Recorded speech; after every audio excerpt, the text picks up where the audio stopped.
चलिए जी स्टार्ट करते हैं फिर किट वाले क्वेश्चंस। ठीक है, सबसे पहले हम कैप्टन किट को देखेंगे और उसके बाद हम बीबीपी किट को देखेंगे। कुछ क्वेश्चंस मैं इंशाल्लाह आपसे भी करवाऊंगा क्योंकि टॉपिक आपने ऑलरेडी थोड़ा बहुत समझा हुआ है। हम जिस तरह क्वेश्चंस करेंगे आपको थोड़ा मजीद भी चीज़ें क्लियर रहेंगी। ठीक है, अब ये जो मैंने अभी जी जी। ओपन की हुई है कैप्टन किट है। अब मैं आपको एक ज़रा इसमें एक चीज़ बताता चलूँ।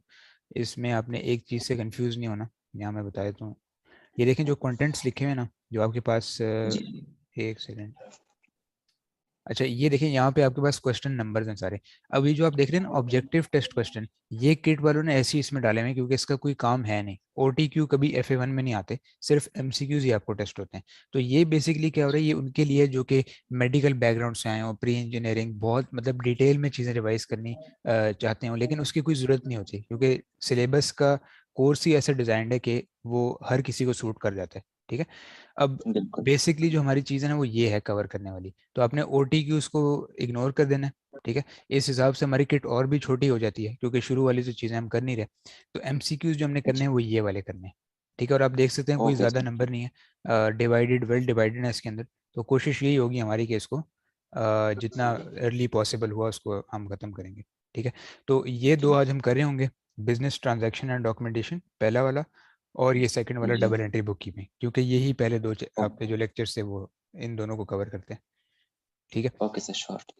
ओके एक सेकंड।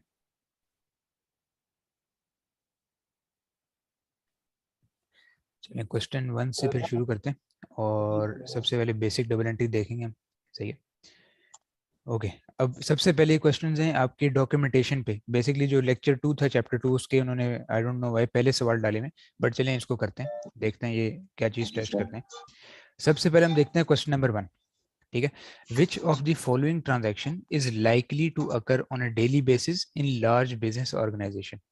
ठीक है, अब मैं ज्यूम यही करूँ कि आपने दोनों अच्छी तरह समझे मैं लेक्चर्स। ठीक है, अगर आगे जाके फ्यूचर में कोई भी आपको उनमें इशू आता है तो मैं आपको उसमें भी इंशाल्लाह क्लियर कर दूंगा, कोई इशू नहीं। ठीक है, अब इसी इन्फॉर्मेशन को हमने यूज़ करना है। ये तो आपको चीज़ पता है ऑलरेडी कि आपने रिक्वायरमेंट बहुत गौर से पढ़नी होती है।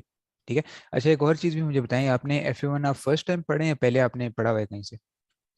हाँ सर पढ़ा हुआ है, कॉलेज में पढ़ाया है लेकिन अच्छा, कॉन्सेप्ट सही तरह से क्लियर नहीं सही सही सही सही, ठीक है, फिर तो आपके लिए समझना और भी आसान होएगा। और चलिए बहुत अच्छी हुआ। बात है, आपने चीज़ें पहले एक दफ़ा कवर अप की हुई हैं। तो बेसिकली जी एक तरह से आपकी रिवीजन ही हो जाएगी सारी ये, सारे टॉपिक्स भी क्लियर बिल्कुल। हो जाएंगे, कॉन्सेप्ट भी इंशाल्लाह क्लियर हो जाएंगे। अब रिक्वायरमेंट बहुत गौर से आपने देखनी है। Which of the following transaction is likely to occur on daily basis in large business organization. एक लार्ज कंपनी में, बड़ी कंपनी में कौन सी ऐसी ट्रांजैक्शन है, कौन सी ऐसी खर्चे हैं जो कि डेली बेसिस पे, रोजमर्रा बेसिस पे होते हैं। ठीक है, वो हमने आइडेंटिफाई करने हैं। ओके, अब चार अच्छा। ऑप्शंस दिए हुए हैं यहाँ पे। एक है क्रेडिट सेल। एक एक को मैं आपको लॉजिकली समझाऊंगा। ठीक है, क्योंकि ऐसा कुछ नहीं होता कि इसका राइट आंसर ये है या वो है। तो मैं आपको लॉजिकली समझाऊंगा कि सही आंसर आप कैसे ढूंढते हैं जब आपको पूरी तरह अंडरस्टैंडिंग ना भी हो उस टॉपिक की। सही है, अब पहले मैं B, C ओके। और D एक्सप्लेन करता हूँ। पे रोल, पे रोल बेसिकली होता है जब स्टाफ की सैलरीज हम देते हैं। ठीक है, सैलरी देना, वेजेस देना, तनख्वाह जो हम देते हैं उसको पे रोल कहते हैं। इसका अलग से चैप्टर भी है, MA1 में भी FA1 में भी। तो सैलरीज तो आप देखें डेली तो नहीं दी जाती, सैलरीज तो महीने के एंड पे दी जाती हैं। कुछ बिजनेसेस हफ्ते के एंड पे दे देते हैं, ठीक है, वीकली देते हैं, लेकिन डेली बहुत मुश्किल है। राइट, तो मैं ये नहीं कह सकता कि डेली बेसिस पे होती है, तो ये रॉन्ग है। सही है, अब सी देखते हैं। परचेज ऑफ इक्विपमेंट, कोई बड़ी इक्विपमेंट आपने बाय किया, कोई बड़ी गाड़ी बाय की, मशीनरी बाय की, वो तो रोजमर्रा बेसिस पे तो नहीं होती। राइट, वो तो सालों बाद जाके होती है, 4 साल बाद, 5 साल बाद। सही है, तो इसका मतलब ये भी डेली बिल्कुल। बेसिस पे मुश्किल ही है कि हो। ठीक है, नामुमकिन है बेसिकली। फिर पेमेंट ऑफ सप्लायर, देखें अब पेमेंट ऑफ सप्लायर जो है ना, वो भी बिजनेसेस क्या करते हैं कि रोज तो नहीं पे कर रहे होते सप्लायर को, एक मखसूस दिन उन्होंने रखा होता है। जैसे लेट से कि हर महीने की 15 तारीख को पे करें, हर महीने की 20 तारीख को पे करें, या फिर महीने में एक दफ़ा पे करें। तो पेमेंट ऑफ सप्लायर भी रोज रोज नहीं होती। एक क्रेडिट पीरियड आपने देखा होगा, ये भी आपने जब पहले कोर्स पढ़ा था और पहले डे 1 वाले लेक्चर में भी, कि जी ट्रांजैक्शंस दो सर टाइप की बिल्कुल। होती हैं, कैश भी और क्रेडिट भी। मतलब कि उधार पे ज़्यादा ट्रांजैक्शन होती हैं, कैश पे बहुत कम होती हैं बिजनेस वर्ल्ड में। ठीक है, तो उधार वाली ट्रांजैक्शंस का एक दिन सेट किया जाता है, एक मखसूस दिन पे, 15 तारीख को, 20 तारीख को। तो महीने में एक ही दफ़ा होती है। ठीक है, तो बिल्कुल। तीनों ऑप्शंस हमारे यहाँ पे गलत है। सिर्फ सही वाली कौन सी है, ऑप्शन ए क्रेडिट सेल, क्योंकि क्रेडिट सेल एक वाहिद चीज़ है जो कि रोजमर्रा बेसिस पे हो रही होती है, रोज बरोज होती है। आप एक बड़े बिजनेस को देखें, ठीक है, एक बिजनेस जायंट को आप देखें, आप गाड़ियों की एग्जांपल ले लें, टोयोटा होंडा कोई भी गाड़ी ले लें, उनकी रोज बरोज, ये लोगों को इसका इल्म नहीं होगा, लोग तो ये कहते होंगे कि गाड़ियों के बिजनेसेस डूब रहे हैं, लेकिन उनके लिए काम ठीक ठाक अच्छा खासा चल रहा है, ठीक है, क्योंकि उनकी रोज जो है वो एटलीस्ट थाउजेंड्स में गाड़ियां बिकती होंगी रोज बरोज, डेली, ठीक है। तो हर बड़े बिजनेस की सेल जो होती है, क्रेडिट क्रेडिट सेल जो होती है स्पेसिफिकली, वो रोज मर्रा बेसिस पे काफी ज्यादा तादाद में होती है, ठीक है। बिल्कुल। ए ऑप्शन इसका करेक्ट है, क्रेडिट सेल। ओके, अब टू देखते हैं, नेक्स्ट वाला। विच of the following comprises small cash transaction? कौन सी ऐसी इनमें से चार में से कौन सी ऐसी चीज है जो कि कैश ट्रांजैक्शन और छोटी है? दो कीवर्ड्स हैं यहाँ पे, स्मॉल और कैश, ठीक है। अब ट्रांजैक्शन आपको पता है दो टाइप की होती हैं, क्रेडिट भी कैश भी, यहाँ पे हमने कैश की बात करनी है, ठीक है। अब payment to service provider, service provider का बेसिकली मतलब है कि लेट से मैंने किसी से सर्विस ले ली अकाउंटेंसी की, ठीक है, मैं अपना बिजनेस चला रहा हूँ और मैंने एक अकाउंटेंट हायर कर लिया फॉर एग्जांपल, ऑब्वियसली मैं करूंगा तो नहीं क्योंकि ऑब्वियसली हम अकाउंटिंग क्वालिफिकेशन में हैं, लेकिन लेट से कोई इंजीनियर है, डॉक्टर है, उसने अपने क्लिनिक के लिए या फिर अपनी जगह के लिए अकाउंटेंट रखना है, तो वो उसको सर्विस प्रोवाइड कर रहे हैं, और अकाउंटेंट्स तो हजारों लाखों में चार्ज करते हैं, ठीक है। तो क्या ये स्मॉल ट्रांजैक्शन है? नहीं, स्मॉल तो नहीं है बिल्कुल भी, लार्ज ट्रांजैक्शन है, तो इसका ये आंसर नहीं हो सकता, ठीक है। पेटी कैश, इस पे मैं थोड़ी देर में आता हूँ क्योंकि मोस्ट प्रोबेबली यही इसका सही आंसर है। अब परचेज ऑफ इन्वेंट्री, आपने कोई स्टॉक परचेज करना है, इन्वेंट्री क्या होती है? स्टॉक होती है जो आप गोदाम में रखते बिल्कुल। हैं कस्टमर को बेचने के लिए, तो इन्वेंट्री भी काफ़ी बड़ी तादाद में होती है, वो भी हज़ारों लाखों में जो है वो परचेज होती है, और वो भी कैश पे नहीं होती, ज़्यादातर क्रेडिट टर्म्स पे ही होती है, ठीक है। तो ये भी इसका आंसर नहीं हो सकता, मुश्किल ही है। फिर रिसीट फ्रॉम सेल, जो हमें क्रेडिट कस्टमर जो हमें पेमेंट करते हैं, आपने डे वन पे देखा होगा रिसीवेबल जो होते हैं, ठीक है, तो जी वो भी जी। कोई छोटी अमाउंट्स नहीं होती, हजारों लाखों में वो भी होती हैं, इसमें कोई शक नहीं है, ठीक है।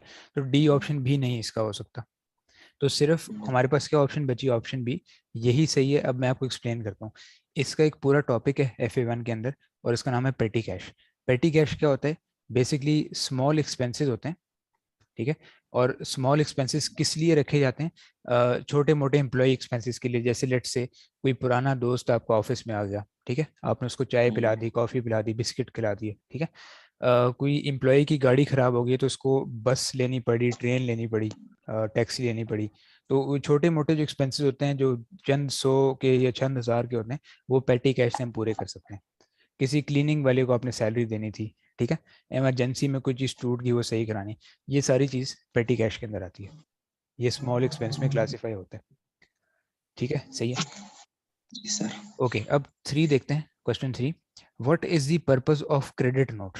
ठीक है, अभी बेसिकली ये जो है ना टॉपिक क्रेडिट नोट, ये ज़रा मैं चेक करता हूँ कि इन्होंने पहले क्यों डाल दिया ये, क्योंकि क्रेडिट नोट चैप्टर 6 के बाद जाके आता है। वो चैप्टर चैप्टर 6 में आता है जी इसका। एग्जैक्टली एग्जैक्टली, ठीक है, इसको अभी छोड़ें क्योंकि अगर मैं आपको अभी आप कंफ्यूज हो जाएंगे, चैप्टर 6 पे जंप नहीं कर सकते हम डायरेक्टली, ठीक है, इसको अभी छोड़ दें, ये हम बाद में देख लेंगे।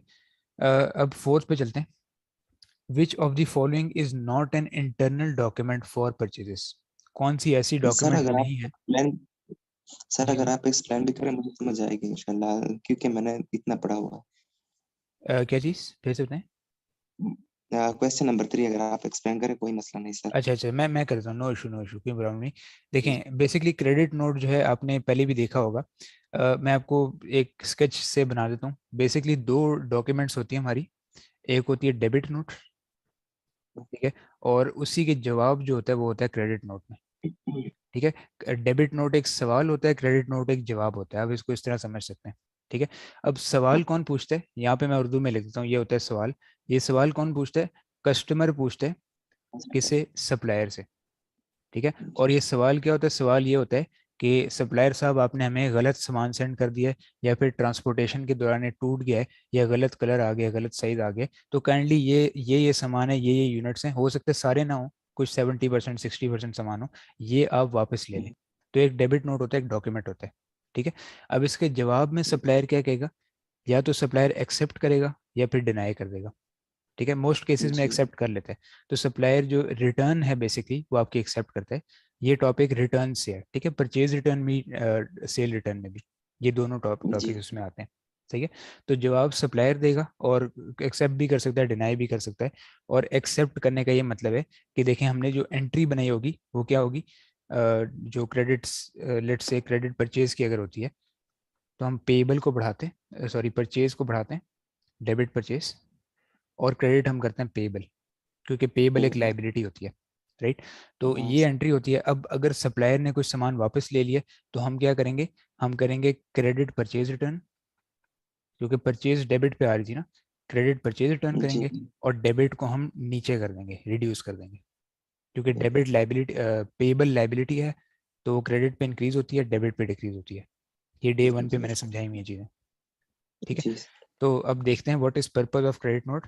It acknowledges purchase on credit, नहीं ये गलत है। It is a reference from agency detailing the credit worthiness, नहीं ये तो कोई और कॉन्सेप्ट है। It is issued when deposit is paid on goods, इसको रेमिटेंस एडवाइस कहते हैं, ये भी आगे जाके आएगी। It is issued to cancel all or part of sale invoice, yes correct, क्योंकि जब हम सेल करते हैं, अब सप्लायर के एंड से देखें, जब हम सेल करेंगे तो टू कैंसिल अ पार्ट और होल ऑफ, इसका ये मतलब है कि हम कोई चीज़ रिटर्न हम मिल रहा है कस्टमर की तरफ से, ठीक है। तो इसका डी ऑप्शन यहाँ पे करेक्ट होगा। ओके सही है। अच्छा, ओके सर। अब 4 पे आते हैं। विच of the following is not an internal document for purchases, ऐसी कौन सी डॉक्यूमेंट इंटरनल डॉक्यूमेंट नहीं है किसी चीज़ के लिए, परचेज के लिए, ठीक है। अब सप्लायर लिस्ट, सप्लायर लिस्ट तो इंटरनल है ऑब्वियसली, आपने देखा भी होगा, मैंने बताया था ये जी सर। चैप्टर 2 में। सप्लायर लिस्ट आप बिल्कुल। वैसे भी अगर आप देखें तो कस्टमर्स को या पब्लिक को नहीं बताया जाता कि हमारी कंपनी के कौन से सप्लायर हैं, वो चीज़ कॉन्फिडेंशियल रखी जाती है, अपने तक रखी जाती है, ठीक है। तो ये तो इंटरनल डॉक्यूमेंट है, लेकिन यहाँ पे बताने नॉट एन इंटरनल, कौन सी इंटरनल नहीं है, ठीक है। अब डिलीवरी नोट, एक्सटर्नल बताना। डिलीवरी नोट जो है जी। बेसिकली, ये मुझे लग रहा है इसका सही आंसर है, फॉर परचेज है ना। बेसिकली डिलीवरी नोट भी जी। आपने समझा था, होता ये है कि फॉर एग्जांपल आपको कोई बाहर पार्सल देने आता है, कोई लेटर वाला आता है, तो आपसे साइन मांगता है ना, राइट। और वो साइन जाता है किस लिए, उसका मकसद ये होता है कि सेंडर को बताना कि हमने सही बंदे को इस एविडेंस के साथ लेटर या पार्सल डिलीवर कर दिया, ठीक है। तो डिलीवरी नोट हमारा नहीं होता, वो हमें सिर्फ पार्सल या लेटर देता है, वो पेपर वो खुद ले जाता है डिलीवरी नोट, राइट। तो ये इसका सही लग रहा है मुझे, बाकी भी देख लेते हैं।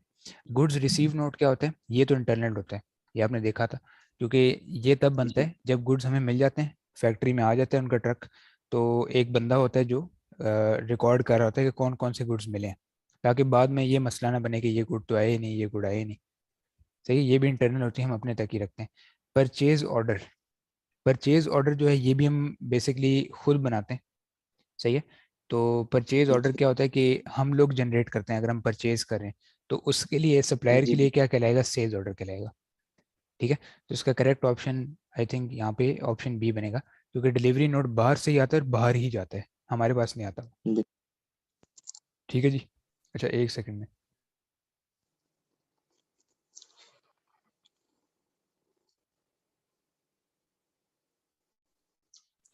अच्छा जी। अब रेमिटेंस एडवाइस ये भी यहीं पे देख लेते हैं, बेसिकली ये भी शायद मैंने समझाया था, बट एक दफ़ा फिर से मैं जी। बता देता हूँ। रेमिटेंस एडवाइस क्या होती है, इसको भी समझ लेते हैं। अब ये जो है, ये काफ़ी इंटरेस्टिंग टॉपिक है, छोटी सी चीज़ है 2-3 मिनट की। देखिए रेमिटेंस एडवाइस, हमें नाम से ही चीज़ पता चल रही है कि ऐसी कोई एडवाइस, एडवाइस का मतलब होता है कम्युनिकेशन, बातचीत करना, ठीक है। रेमिटेंस का मतलब होता है पैसे भेजना, सही है। तो रेमिटेंस एडवाइस क्या होती है कि जो भी सप्लायर जो है, फॉर एग्जांपल मैं एक सप्लायर है मेरा एबीसी कंपनी लेट से, तो उससे मैं रेगुलर सामान परचेज करता हूँ, ठीक है, फॉर एग्जांपल।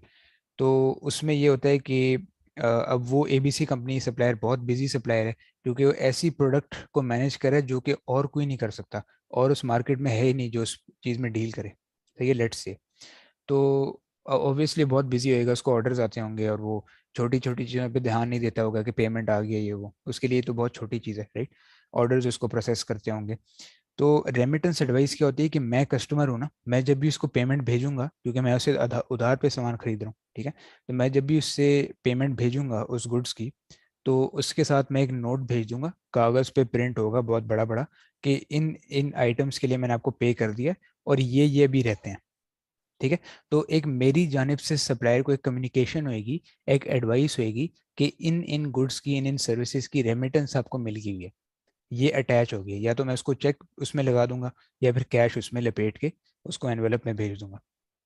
ठीक है, तो बेसिकली होता क्या है कि ये शो करता है कि items now being paid for.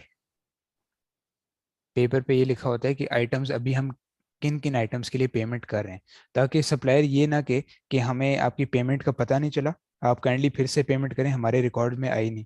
तो ऑब्वियसली हमारे भी पैसे उसमें ज़ाया होंगे, सप्लायर से भी रिलेशन उसमें बहुत ख़राब होंगे ऑब्वियसली।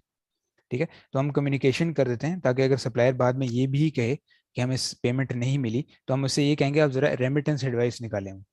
ठीक है, तो फिर वो जी कहेगा सर। अच्छा यस ये हमें मिल गई पेमेंट। ठीक है, तो अब देखते हैं to indicate items now paid, yes ये इसका सही है। बाकी भी देख लेते हैं, टू आइडेंटिफाइड गुड रिसीव, ये GRN है इसका, गुड रिसीव नोट। GRN। ठीक जी है, sir. To advice remittance received, इसका कोई भी नहीं है, ठीक है ये गलत है। For notification of good dispatch, ये GDN है, गुड डिस्पैच नोट। गुड ठीक है, स्पेशल। तो ए ऑप्शन इसका करेक्ट ऑप्शन है यहाँ पे। ठीक है जी। Okay sir. अब what is purpose of purchase invoice, ये भी देख लेते हैं। चार यहाँ पे लिखे हुए देखते हैं। To claim back the sales tax, yes बिल्कुल, क्योंकि हम आगे जाके सेल्स टैक्स वाला टॉपिक भी करेंगे। उसमें ये है कि दो टाइप के टैक्सेस होते हैं हमारे, इनपुट टैक्स आउटपुट टैक्स। तो परचेज में जो है बेसिकली आपको शायद ये बात पता हो कि सेल्स में तो बिजनेस पे करते हैं ना, जैसे सेल फॉर एग्जांपल मैं कोई चीज़ बेच रहा हूँ, मुझे कस्टमर जो जी पेमेंट सर। करेगा वो विद टैक्स करेगा। वो टैक्स वाली अमाउंट मेरी जेब में नहीं जाएगी, प्रोडक्ट प्राइस की यस वो मेरी जेब में जाएगी, लेकिन टैक्स मैं डायरेक्टली गवर्नमेंट को दे दूंगा। तो वो तो सेल का होता है। बिल्कुल। लेकिन परचेज का क्या होता है कि मैं अगर कोई चीज़ परचेज कर रहा हूँ और मैं टैक्स रजिस्टर्ड हूँ, तो मुझे उस परचेज का जो टैक्स मैंने खर्च किया वो रिक्लेम हो जाएगा, वो वापस रिफंड मिल जाएगा। ठीक है, तो उसके लिए परचेज बिल्कुल। इनवॉइस चाहिए होती है, क्योंकि जब आप जाएंगे टैक्स अथॉरिटी वाले के पास, वो कहेंगे इसका सबूत क्या है, इसका एविडेंस क्या है, तो आपको इनवॉइस दिखानी पड़ेगी कि ये बिल है, ये रिसीट है इसकी। ठीक है, अच्छा उसके बाद to identify the goods bought, yes इसके लिए भी होता है कि गुड्स को जब हम बाय करते हैं तो आइडेंटिफाई करने के लिए कि कौन कौन से सामान आपने खरीदा है यहाँ पे। ठीक है, फिर to record how much is owed to the supplier, yes इसके लिए भी करता है, क्योंकि जो हम पेबल्स बनाएंगे, डेबिट परचेज क्रेडिट पेबल करेंगे, वो भी परचेज इनवॉइस को ही दे के करेंगे। राइट, कि सप्लायर ने क्या चीज़ बेची है हमें, और हमने क्या चीज़ खरीदी है, और उसकी कितनी पेमेंट और कब देनी है। ठीक है, तो ये भी एंट्रीज के लिए रिकॉर्ड होगा। To record how much is owed from customer, नहीं ये तो गलत है, क्योंकि यहाँ पे तो परचेज की बात हो रही है, सेल की तो बात ही नहीं हो बिल्कुल। रही, हम तो कस्टमर यहाँ खुद हैं। ठीक है, तो इसका मतलब ये गलत है, कंफ्यूज करने के लिए दिया हुआ है। तो इसका सही ऑप्शन ए बनेगा, 1 2 एंड 3 ओनली, पहली तीन इसकी ऑप्शन करेक्ट है। Okay sir. ठीक है जी। अच्छा, अब जी। एक सेकंड है मुझे, वन वन सेकंड।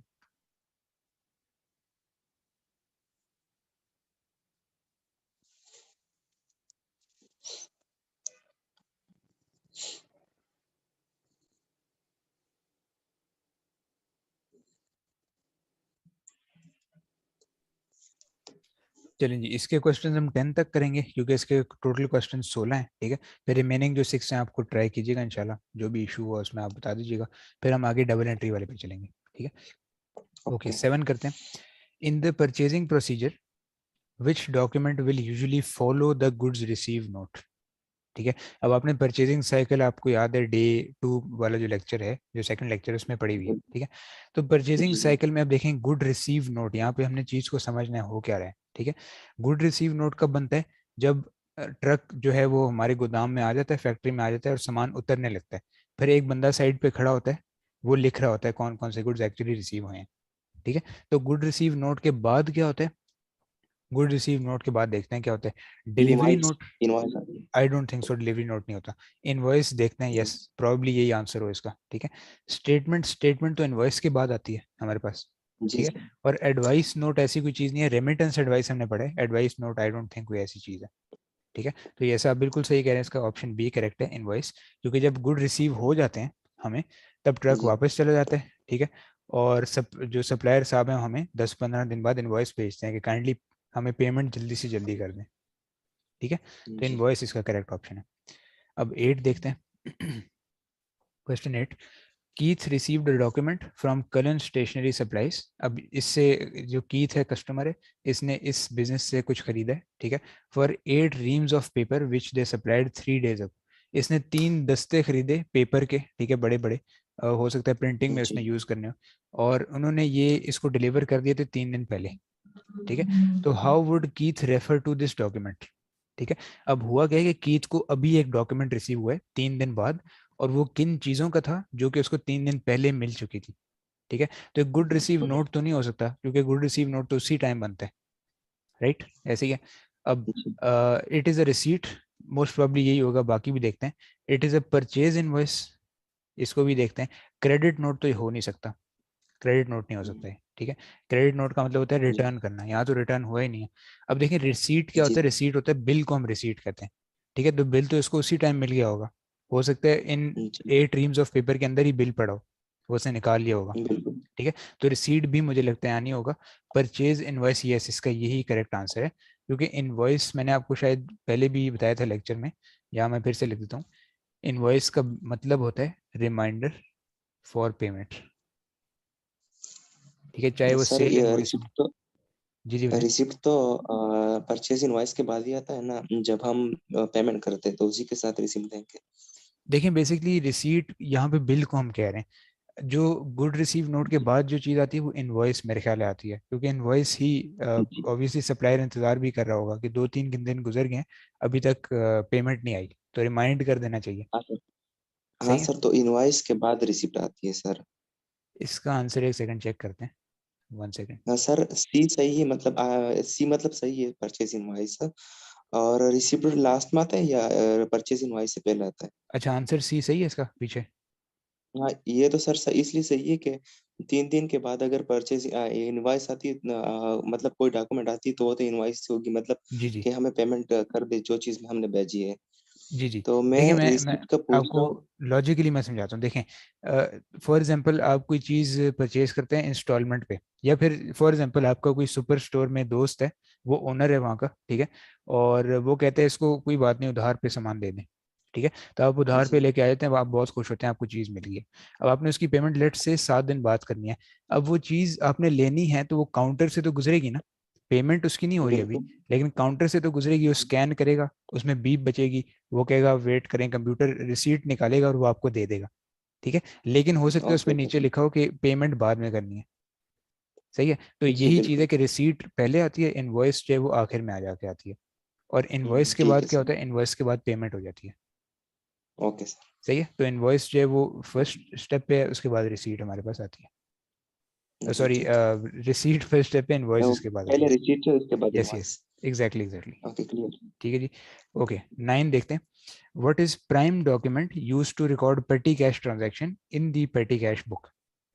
अब यहाँ पे पूछ रहे हैं कि आपने शायद फर्स्ट लेक्चर में देखा हो, बुक्स ऑफ प्राइम एंट्री मैंने 7 तरह की बताई थी।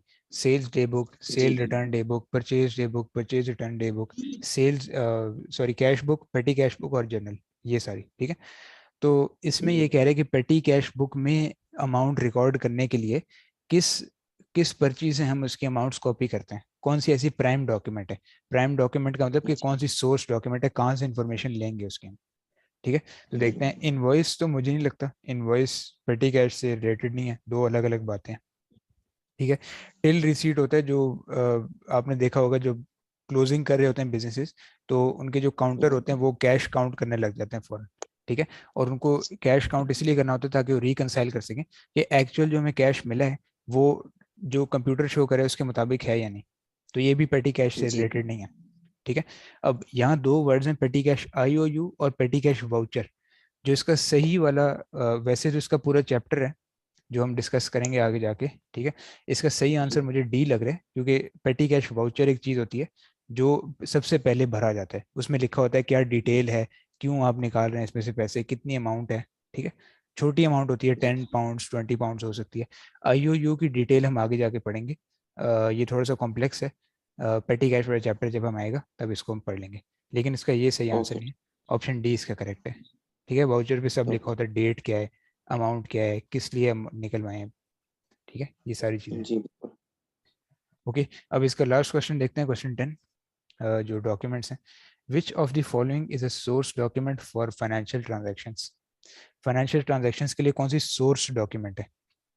ठीक है, तो सोर्स डॉक्यूमेंट होते हैं जिसपे बेसिकली तमाम तरह की इंफॉर्मेशन हमारे पास लिखी हो, जिसपे अमाउंट भी लिखी हो, जिसपे नाम भी लिखा हो, तमाम एक जैसे एक वो नहीं होता पूरा पैकेज, राइट? तो बी बी। जी ये जी। सोर्स डॉक्यूमेंट भी यही होता है। एग्जैक्टली इसका सही आंसर बी है, बट वन बाय वन देखते हैं। स्टेटमेंट में हो सकता है कि सिर्फ ये लिखा हो कि इस महीने की सिर्फ कितनी ट्रांजैक्शन है। हो सकता है उसमें सप्लायर का नाम ना लिखा हो सकता है उसमें रीजन ना लिखा हो। ठीक है, पूरी बिल्कुल। चीजें नहीं उसमें लिखी हो सकती। फिर पेइंग इन स्लिप, यही यही इसका सही आंसर है। पेइंग इन स्लिप होता है बेसिकली डिपॉजिट स्लिप को हम कहते हैं पेइंग इन स्लिप। डिपॉजिट। जी क्योंकि जब सर। हम बैंक में जाते हैं, हम कुछ दे रहे होते हैं चीज, उसको हम पेइंग इन स्लिप कहते हैं। ठीक है, और इसी पे ही सारी चीजें लिखी होती हैं। अमाउंट कितनी है, आपका क्या नाम है, आपका CNIC नंबर क्या है, आपका अकाउंट नंबर क्या है, आप ये क्यों डिपॉजिट कर रहे हैं, किसके अकाउंट में कर रहे हैं, आपको क्या लगते हैं। ठीक है, सारी चीजें इसमें लिखी होती हैं। डिलीवरी नोट जो है, इसमें भी सिर्फ साइन करना होता है, कोई इन्फॉर्मेशन होती नहीं है इसमें। और गुड रिसीव नोट जी। में भी उसी गुड्स की लिखी होती है कि कौन से गुड आपको रिसीव हुए हैं। ठीक है, तो बी ऑप्शन इसका यहाँ पे करेक्ट है। ठीक है जी, सही है। तो ओके। 10 क्वेश्चन ने कर लिए हैं, रिमेनिंग आप इंशाल्लाह ट्राई कीजिएगा। अभी हम ऐसा करते हैं, छोटी सी ब्रेक लेते हैं 2-3 मिनट की, और उसके बाद फिर हम चलते हैं नेक्स्ट वाले क्वेश्चंस के ऊपर। ठीक है। ओके।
चलें जी, स्टार्ट करते हैं डबल एंट्री वाले क्वेश्चंस। ठीक है, तो बेसिकली आज हमारे सिर्फ कैप्टन की हो सकेंगे, क्योंकि ये भी काफ़ी ज़्यादा तादाद है क्वेश्चंस की। बीपीपी कैसे हम करेंगे कि कल स्टार्ट में ये कर लेंगे बीपीपी वाले, जो भी जितने भी हैं, और उसके बाद जो नेक्स्ट टॉपिक है वो भी हम इंशाल्लाह कल ही स्टार्ट करेंगे। ठीक है, अभी हम double okay. Entry book keeping के स्टार्ट करते हैं नेक्स्ट वाले। सबसे पहले देखते हैं क्वेश्चन 17। इसके थोड़े ज़्यादा क्वेश्चन हैं, तो अच्छी बात भी है कि आपकी डबल एंट्री की प्रैक्टिस अच्छी खासी इसमें हो जाएगी। ठीक है, अब Horace started a business by paying $5,000 into a business bank account. ठीक है, आई होप आपने वो लेक्चर देखा हुआ है और वहाँ से समझा हुआ है। तो इसी को ही हम वहीं से ही बेसिकली बात करेंगे सारी। तो यहाँ पे क्या हो रहा है कि एक बंदा है, उसने बिजनेस स्टार्ट किया, और bye paying 5,000 into business bank account, मतलब कि यहाँ पे किसी टाइप का कैपिटल इन्वेस्ट हो रहा है। राइट, कैपिटल की डेफिनेशन मैंने आपको बताई थी। कैपिटल होता है जो भी बिल्कुल। ओनर अपना कोई भी इन्वेस्टमेंट करता है बिजनेस के अंदर। वो कैश भी हो सकती है, किसी किस्म का एसेट भी हो सकता है, शेयर्स हो सकते हैं, बॉन्ड हो सकता है, कुछ भी हो सकता है। ठीक है, anything which can be converted into cash. ठीक है, तो what are the accounting entries required to record this. तो आपको एक चीज़ तो पता है कि कैपिटल हमेशा जो है वो क्रेडिट होता है इंक्रीज पे। तो क्रेडिट यहाँ पे कैपिटल होएगा। ठीक है, और यहाँ पे क्या चीज़ बढ़ रही है, यहाँ पे बैंक अकाउंट बिजनेस का बढ़ रहा है। ठीक है, ये खुद तो वो कैश पे करे, लेकिन बिजनेस बैंक अकाउंट अब नया जाग गया ना, अब वो वजूद में आ गया जी। बिजनेस का बैंक अकाउंट। तो इसलिए डेबिट हम क्या करेंगे यहाँ पे बैंक, और इसकी अमाउंट क्या होगी 5,000 5,000। ठीक है, ओके। तो इसका जो करेक्ट ऑप्शन है वो ऑप्शन बी यहाँ पे बनेगा, डेबिट बैंक और क्रेडिट कैपिटल। ठीक है, कैपिटल की एंट्री हमेशा क्रेडिट पे ही बनेगी हमेशा। अब जी सर। 18 देखते हैं। Andrea started a taxi business by transferring her car worth $5,000 into the business. तो यहाँ पे क्या हो रहा है कि एक बंदा है, यहाँ पे भी इसने बिजनेस स्टार्ट किया है, लेकिन यहाँ पे उसने पैसा इन्वेस्ट नहीं किया, यहाँ पे वो डायरेक्टली अपनी गाड़ी उसने बेसिकली बिजनेस के अंदर ले आई है। ठीक है, तो इसमें जी भी बेसिकली है तो वो एसेट ही। कैपिटल तो हमेशा हम क्रेडिट करते हैं क्योंकि बिजनेस में एक नई गाड़ी आ रही है। ठीक है, डेबिट हम यहाँ पे क्या करेंगे, डेबिट हम करेंगे कार, क्योंकि बिजनेस हाँ की बुक्स में एक नया नॉन करेंट एसेट जाग रहा है। ठीक है, तो इसीलिए जब भी नॉन करेंट एसेट बढ़ता है, एसेट जो है, तो हमेशा डेबिट पे एंट्री होती है। सही है, और ये भी 5,000 है, तो इसकी जो करेक्ट एंट्री है वो बनेगी option C, debit car credit capital with 5,000। ठीक है जी, ओके सही है। सर। ओके, अब 19 देखते हैं ये वाला। So Jones account is shown below. यहाँ पे एक जोन्स का कोई अकाउंट बना हुआ है। ठीक है, what is balance on Jones account at 31 January, मतलब कि क्लोजिंग बैलेंस हमने बताना है, क्योंकि यहाँ पे महीने की एंड वाली डेट लिखी हुई है।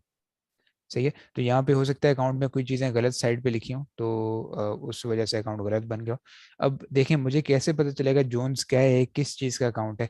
मुझे कंटेंट्स देख के पता चल रहा है। ये आप देखें, बैलेंस ब्रॉड फॉरवर्ड, ये तो सही है। सेल्स आ रही हैं, सेल्स आ रही हैं, रिटर्न आउटवर्ड्स आ रहे हैं। ठीक है, तो यहाँ पे मेरा ये ख्याल है कि जोन्स हमारा रिसीवेबल है। रिसीवेबल मैंने आपको बताया था डे वन पे, कि जिस कस्टमर को हम क्रेडिट पे सेल करते हैं, जो हमारा कस्टमर होता है, वो रिसीवेबल जी कहलाता है, क्योंकि हमने उससे कैश रिसीव करनी होती है अभी। सही है, बिल्कुल। तो मुझे लग रहा है कि जोन्स हमारा रिसीवेबल है। इस तरह आप पिक कर सकते हैं एग्जाम में, बहुत सिंपल है। अब इसका जो फाइनल क्लोजिंग बैलेंस है वो क्या है, देख लेते हैं कि सही साइड पे एंट्रीज डली में है या नहीं। तो सेल्स की आपको एंट्री पता है, आपने पहले भी देखी होगी। डेबिट हम करते हैं रिसीवेबल को, क्योंकि ये हमारा एसेट होता है। और क्रेडिट हम करते हैं सेल को। अभी किसी किस्म के कैश हमें रिसीव नहीं हुआ। ठीक है, तो डेबिट कैश हम नहीं करेंगे, डेबिट रिसीवेबल हम करेंगे। तो इसीलिए आप देख सकते हैं कि सेल बिल्कुल सही डली हुई है, अपने अकाउंट में क्रेडिट पे, रिसीवेबल के अकाउंट में डेबिट पे आ रही है। सही है, फिर इसकी रिटर्न जो है वो अपोजिट साइड पे आ रही है, ये भी सही है, बिल्कुल सही है। ठीक है, उसके अलावा जो बैंक लिखा हुआ है ना, बैंक का मतलब है कि ये कस्टमर ने हमें पेमेंट कर दिया। ठीक है, तो कस्टमर का बैंक अकाउंट इसकी वजह से नीचे हुआ होगा। तो ये 800 की पेमेंट हमें मिल गई है, और इस पेमेंट की भी डबल एंट्री क्या होती है ये भी देख लें। हम ये करते हैं, डेबिट बैंक, हमारा बैंक डेबिट हो जाएगा, और क्रेडिट हो जाएगा रिसीवेबल। रिसीवेबल खत्म हो जाएगा, क्रेडिट हो जाएगा, और बैंक बढ़ जाएगा हमारा। सही है, तो जी सर। यही इसकी एंट्री होती है, ये भी बिल्कुल सही लिखी है यहाँ पे। तो इसका मतलब ये जो 900 का क्लोजिंग बैलेंस आ रहा है, ये दोनों अकाउंट्स को बैलेंस करके, ये बिल्कुल सही आ रहा है यहाँ पे, इसमें कोई इशू नहीं है। ठीक है, अब ज़्यादातर स्टूडेंट्स कंफ्यूज कहाँ पे होते हैं कि क्या ये देखें आप, डेबिट क्रेडिट लिखा हुआ है यहाँ पे, क्या ये बैलेंस डेबिट है, क्या ये बैलेंस क्रेडिट है? अब मैं आपको समझाता हूँ। देखें, ये जोन्स का अकाउंट यहाँ जाके क्लोज हो गया।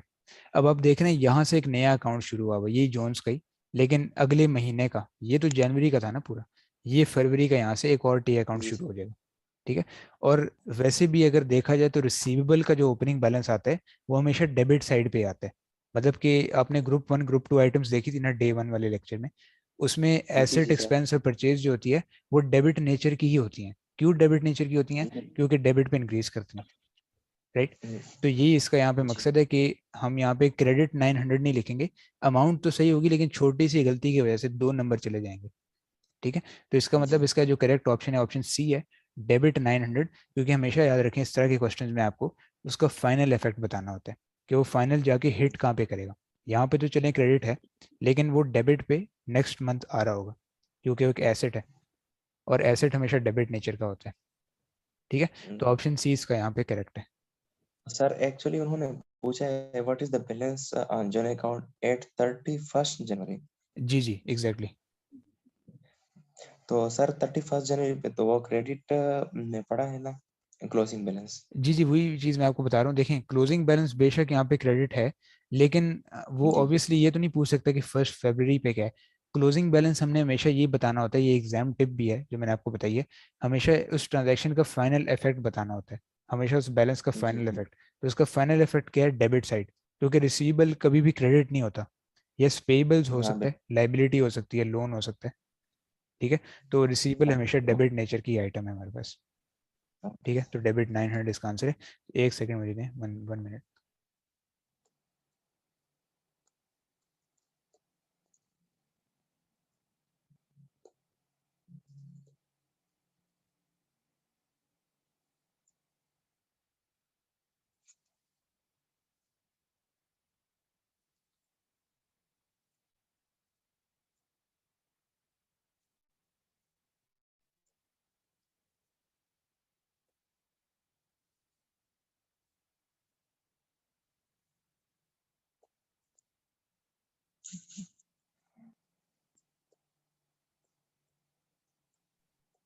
ओके जी, चलें लास्ट फिर 2-3 क्वेश्चंस और देख लेते हैं।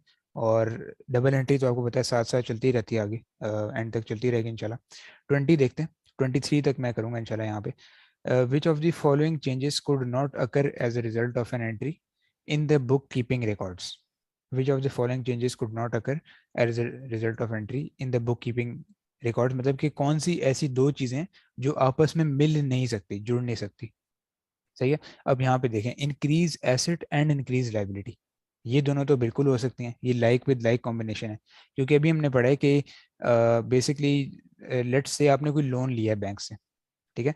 तो लोन की एंट्री क्या होती है, लाइबिलिटी भी बढ़ती है और एसेट भी बढ़ता है। जी एसेट किस तरह बढ़ता है कि आपका कैश अकाउंट बढ़ जाता कैश है, आता है। कैश आपको मिल जाता है। Right, exactly. तो ऑप्शन ए तो हो सकता है, हमने नॉट बताना है, कुड नॉट अकर, कि कौन सी दो चीजें साथ में नहीं चल सकती। ठीक है। Increase asset and increase capital, yes ये भी होता है। हमने अभी अभी पढ़ा है कि कोई गाड़ी आए बिजनेस के अंदर, कोई कैश इन्वेस्ट किया जाए, जी सर। उससे कैपिटल तो बढ़ता ही बढ़ता है, लेकिन साथ में एसेट भी बढ़ रहा है आपका। गाड़ी बढ़ी है, डेबिट कैश हो रहा है, डेबिट नॉन करंट एसेट हो रहा है, तो ये तो हो सकता जी है। सर। ठीक है। अब सी देखते हैं, increase capital and increase liability. ठीक है। तो इसमें क्या कह रहा है कि लाइबिलिटी भी बढ़ी है और कैपिटल भी बढ़ा है, मतलब कि दोनों एंट्रीज हमारी क्रेडिट हो रही हैं। दोनों एंट्रीज तो क्रेडिट हो ही नहीं सकती, राइट, क्योंकि जी ये तो सर। डुअलिटी कॉन्सेप्ट को डिनाई करे सीधा सीधा। क्योंकि डुअलिटी कॉन्सेप्ट ये कहता है कि every debit has a equal credit. सही है। तो ये मुझे बिल्कुल। लगता है इसका सही आंसर है, ये साथ नहीं चल सकते। डी एक नज़र देख लेते हैं, increase capital and decrease liability. तो ये हो सकता है, क्योंकि इंक्रीज कैपिटल हम क्रेडिट पे करते हैं, डिक्रीज लाइबिलिटी हम किस पे करते हैं, डेबिट पे। तो क्रेडिट डेबिट। डेबिट यहाँ पे इक्वल होंगे, लेकिन यहाँ क्रेडिट क्रेडिट नहीं हो सकता हर केस में। ठीक है, तो सी ऑप्शन ही इसका यहाँ जी। पे राइट ऑप्शन है। अब ओके। 21 देखते हैं, विच of the following asset and liability figures could appear in the business statement of financial position.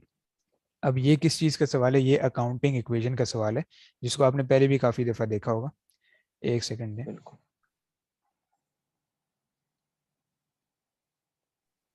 अच्छा, अकाउंटिंग इक्वेशन बेसिकली होती है हमारे पास, asset is equal to capital plus liability. मतलब कि इसका जो तर्जुमा है वो ये है कि जो भी बिजनेस के कैपिटल हैं और लाइबिलिटी हैं, वो किससे फाइनेंस हो रहे हैं, एसेट से फाइनेंस हो रहे हैं। ठीक है, मतलब कि कैश ही उसको फाइनेंस, बेसिकली एसेट किस चीज़ से फाइनेंस हो रहे हैं, कैपिटल और लाइबिलिटी के मिलाप से। आप इसको इस तरह भी समझ सकते हैं, क्योंकि काफ़ी बिजनेसेस लोन भी लेते हैं और शेयर्स भी इंट्रोड्यूस करते हैं। तो बेसिकली शेयर, जो आपने स्टॉक मार्केट का नाम सुना होगा, स्टॉक मार्केट क्या होती है, उसको हम कैपिटल में ट्रीट करते हैं।